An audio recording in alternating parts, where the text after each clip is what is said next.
Lots of questions, lots of intrigue over the F-35s. Air Marshal Khosla, with your permission, I'll go to Angad first so that we don't lose that line with him. And Angad's also at the Aero India show. Angad, I know it was a very happy moment to see the F-35s landing there at Yelahanka. Lots of fun with your camera, etc. But, getting down to the serious stuffs, what do you think, Angad? Is this, messaging? Is this muscle flexing? Is there a sales pitch somewhere here? What do you think? I'll start from the back, Shiv. I don't think there's a sales pitch. You laid out quite succinctly why a sales pitch for F-35 is just not on the cards at the moment.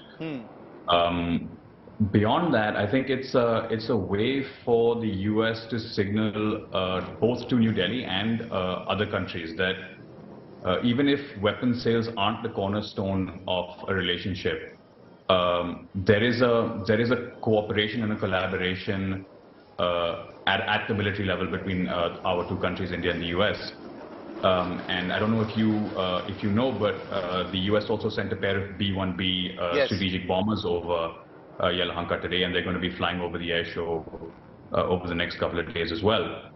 So this is more of a signaling exercise from the US to the broader Indo-Pacific. Yes. It's a confidence building and public relations exercise more than anything else. But there's also a subtext where India isn't excited by yesterday's technology. India is excited by the future, right? And we're looking at AMCA, we're looking at LCA Mark II and things like that. Right. An F-35 pitch could really upend Indian defense procurement planning, should it be made. And I think that reality isn't lost on the people that send the F-35 to Yelahanka. But at the same time, you have this, India and the US on the F-35 especially have played this sort of game of don't ask, don't tell. Both sides know it's not on the table. So the Indians won't ask for it to avoid the embarrassment of a rejection, and the Americans won't offer it because they can't.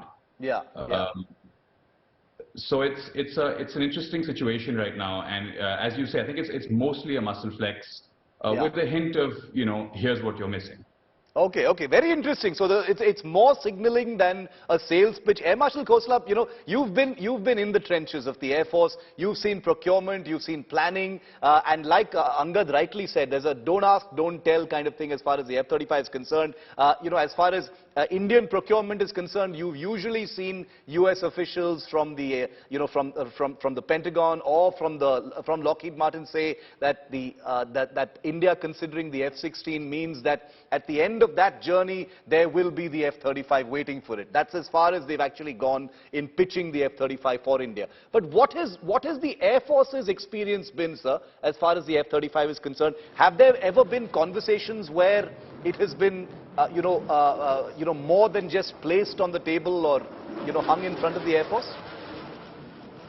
Yeah, okay, Shiv, between you and Angad, I think you covered everything. Yeah. And it's a tricky question you ask, because all the Air Marshals get trolled in the social media that the Air Marshals only want to play with the foreign toys. Notwithstanding that, you covered most of the aspects. And of course, it's a good aircraft, and anybody would like to have it in their inventory. But can we afford it? That is one question. Second is, you already brought out that it does not fall in our scheme of things. At the moment, we are trying to get on our feet. We are trying to be Atmanirbhar. We are trying to develop our own program. In that situation, we cannot buy. But having said that, at the moment, our need is, keeping in mind our adversaries, their attitude, their capabilities, to have minimum deterrence capability, and while doing that, support our Atmanirbharta. And minimum deterrence capability needs a balance of numbers and quality of aircraft. But F-35 at the moment, firstly, is not on the offer. Secondly, nobody will share the latest technology. Third is the cost factor. There's another fourth thing, at the moment, their production capability, their domestic needs, as well as their partners and the NATO partners, their needs, their production house at the moment is full. So I don't think they will be able to accommodate even if we want to. And not that we want to. So that is where it stands at the moment, and the way they have come in with their F-35, F-22, B-1 bombers, F-16, F-18, static display, air display. It's a clear political signaling to the world, to the other countries who are watching, that we are with India.